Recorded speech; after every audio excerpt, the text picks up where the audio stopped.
Hi, my name's Taylor, and I am doing a self-assessment on my strengths and my weaknesses. I have a few of both, and then I have some that overlap. So I did make a diagram on the strength side. I have organized, reliable, and flexible. On my weaknesses, I have defensive and absent-minded. And where the overlap is emotional and OCD. So what I mean by that is that sometimes being emotional is a strength, where other times it is a weakness and it hinders me. And same with being very obsessive and compulsive. So for strengths, I'm organized. I like things done well. I like them done in a timely manner.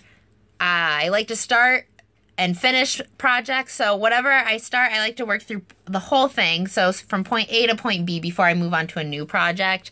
I don't like to get halfway through one project and then ditch it and go to a new project and then have to go back to the first project. I really like to work my way through one thing from start to end before I go on to something new.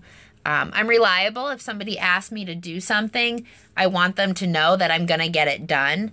No problem. If they need me to cover a shift, I'll do it. I just want people to always know that they can count on me. That's really important to me. And kind of tied in with that is I am flexible. So if somebody needs me to cover a shift, I'm usually, as long as there's nothing causing an issue in my schedule, I will do it. And sometimes even if there is a schedule conflict, I try to work out my schedule so I can help somebody out. I try to be flexible in the sense, too, that as I'm a vet tech, my job is normally blood draws, x-rays, IV catheters, things to that nature. But if we're short on maybe kennel help that day, I am more than willing to take out the trash. I don't find that to be beneath me. So I would say I'm flexible in what I'm willing to do and times I'm willing to work, and just basically whatever I can do to help other people, as long as it doesn't cause an upset in what I need to get done, I try to stay flexible. For weaknesses, I'm very defensive. I don't like it when people don't believe me on something that I know I'm right about. So I will argue to the death or do whatever I can to make them believe me. And it's not so much when it comes to opinions, but more facts. Recently, my boss was complaining about a drawer that was extremely unorganized. And I said, I had just organized that about a week ago. And he said, yeah, okay. He didn't believe me. And I found myself to be extremely defensive about it because I had done it and he didn't believe me. And why would I just make that up? And it kind of hindered my mood for the day that I couldn't get him to believe me that I did it. Even if he was just joking, I took a lot of offense to it because I felt like I needed to defend myself and I needed him to believe that I had done the work I said I did. Another weakness would be absent-minded.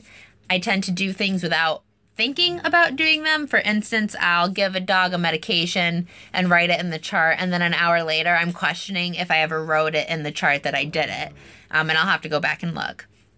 I try to rein that in because in the field I'm in, it can get kind of dangerous. For instance, if I'm putting up medication for a client for their dog, I need to know that I counted out 30 pills. I can't do that absent-mindedly, so I'm constantly reminding myself. Sometimes I'll get halfway through counting, and I'll think to myself, what number am I on? And even if I think I'm on 15, I'm dumping the pills back and I'm starting over.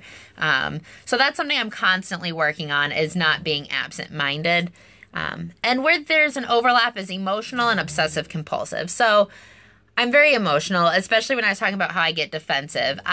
Something like that where somebody just doesn't believe me, it can really wreck my mood for the whole day. When something hurts me or offends me, it sticks with me, and it's really hard for me to get out of my head. So that can be a weakness that I can't just get past it. It's a strength, though, in the fact that I'm very passionate about what I do. I always want to be the hardest working person in the room, even if I'm not at the best at what I'm doing. And I don't do anything that I don't love doing. So as a vet tech, I genuinely love my career. I want to be the best at it. So I have a lot of emotion towards working to be the best. And the obsessive compulsive, sometimes it's a good thing because I make sure things get done. I like things to be organized. If I put an IV catheter in a dog, I want to make sure that after I put the catheter in, he's hooked up. I'm the one who hooked him up.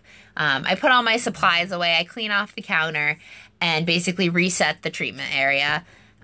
Sometimes that doesn't work. Sometimes we're super busy. And the important thing is that I got the catheter in the dog. He's hooked up to fluids. And then you got to move on to the next project and hope to come back to clean up your mess. It's really hard for me to do that. I'm so I like to do things so chronologically that I like to do everything at once before I can move on to something new. But sometimes it's just not doable, and you just have to know that you're going to come back to it. So that definitely sometimes is a weakness, just being able to move on to a new project, knowing that I didn't essentially finish the previous one, even if I did get the important aspects of it done. So yeah, that would be my self-assessment. Those are my strengths and weaknesses and how they hinder me in my career.